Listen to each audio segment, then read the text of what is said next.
তো তারা তো মানে 1 ইঞ্চি আমাদেরকে ছাড় দেয় না।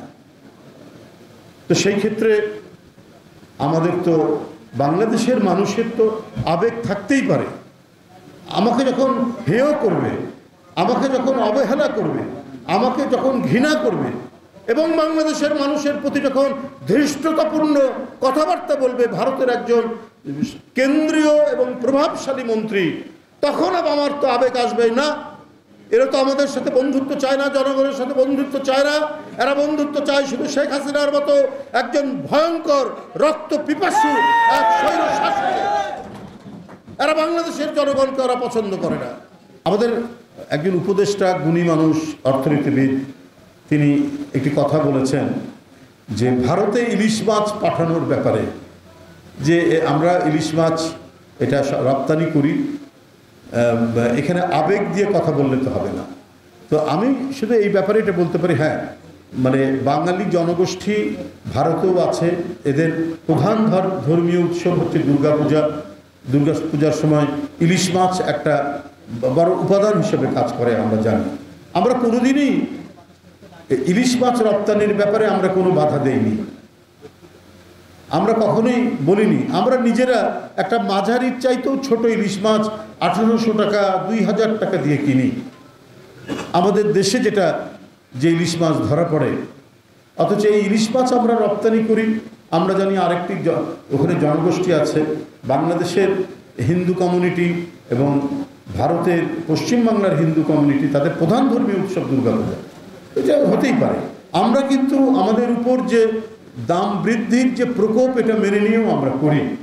কিন্তু আমাদের দেশের উপদেষ্টা, অর্থ উপদেষ্টা যেটা বলেছেন, আবেগের প্রশ্ন, আবেগের প্রশ্ন তখনই আসছে একই সময় যখন দেখছি ভারতের স্বরাষ্ট্রমন্ত্রী বলছেন এখানে বাংলাদেশি কাউকে যদি দেখো সীমান্তে, তার পা উপরের দিকে ঝুলিয়ে রেখে শাস্তি দেবে।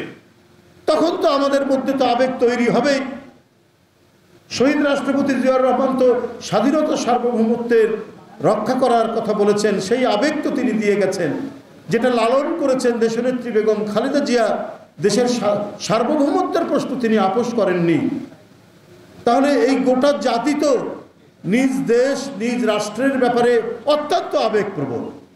আমরা যে সময় ইলিশ মাছের কথা বলছেন, রপ্তানি করার কথা, যে রপ্তানি এটা হতেই পারে, কিন্তু যখন ভারতের স্বরাষ্ট্রমন্ত্রী বলেন যে বাংলাদেশি এখানে পেলে তার পা বেঁধে উপর দিকে ঝুলিয়ে রাখো, তখন আমি কেন বলবো না যে আমরা ইলিশ মাছ দেব না?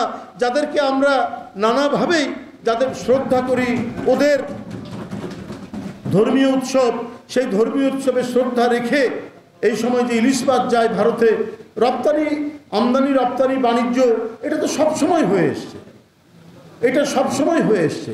তো সেটা তো সেখানে যেতেই পারে। যখন আপনি এটা দেবেন এবং আবেগের প্রশ্ন আসবে, তখন তো আমাকে বলতেই হবে যে যারা আমাদেরকে এমন হেয় করে, যারা আমাদেরকে কৃতদাসের মতো আচরণ করে, যে পা বেঁধে উপরে ঝুলিয়ে রাখবে, তখন আমি বলবো তাহলে আমরা ভাই ইলিশ মাছটা কেন দেব? পেঁয়াজ আমরা আমদানি করি ভারত থেকে। ভারতে যখন সংকট হয়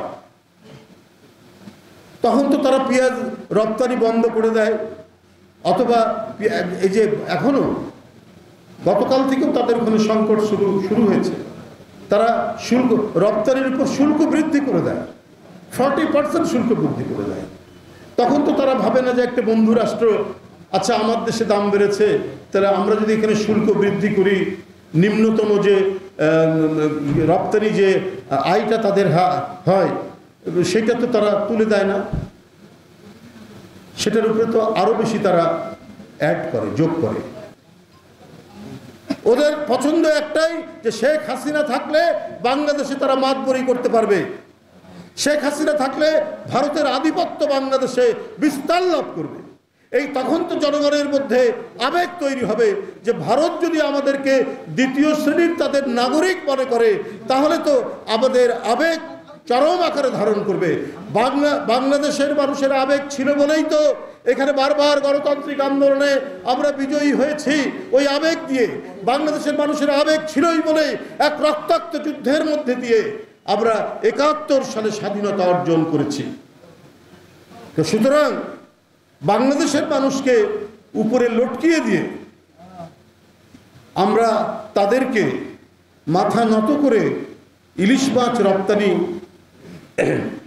করাকে আমরা আবেগ দিয়ে দেখা যাবে না, এইটা আমার মনে হয় বক্তব্যটা সঠিক নয়।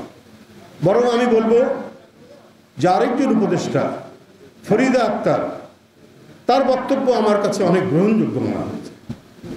তিনি ক্ষমা চেয়ে বলেছেন যে ভারতের কাছে যে এইবার হয়তো আমরা ইলিশ মাছ দিতে পারবো কিনা জানি না, কারণ এখানেই অনেক সংকট আছে। আমি তার বক্তব্যের মধ্যে এক ধরনের দেশপ্রেমের সুর ধ্বনিত হতে দেখি। তিনি এ ব্যাপারে অত্যন্ত শক্ত অবস্থান নিয়ে কথা বলেছেন। সারা দেশের মানুষ, জনগণ ফরিদা আক্তারের বক্তব্যকে মনে করেছে তিনি জনগণের কথারই প্রতিধ্বনি করেছেন।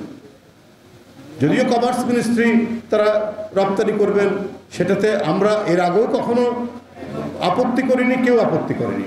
যখন আমরা দেখছি ক্রমাগতভাবে আমাদের প্রতি অপমান করা হচ্ছে, তখন যে আবেগ আমাদের মধ্যে উত্থিত হয়, তখন তো আমরা এগুলো নিয়ে কথা বলবো।